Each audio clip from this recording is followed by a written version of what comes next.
শেষমেশে তিলাবনী পাহাড়ের প্রান্তে সবাই এসে হাজির।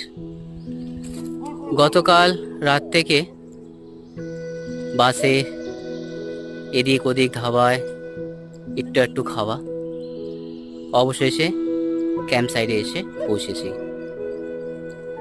আর কিছু না, এখন শুধু গোগ্রাসে যতটুকু আছে তার পরিপূর্ণ স্বাদ আমরা নিয়ে ফেলব।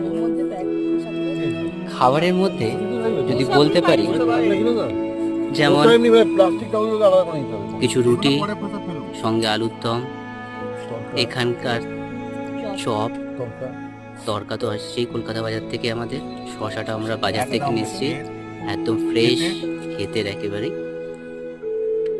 তো সবাই মিলে যার কাছে যা সীমিত ছিল এই হলো আমাদের প্র্যাকটিস। একটা জিনিস আপনাদের না দেখিয়ে পারলাম না,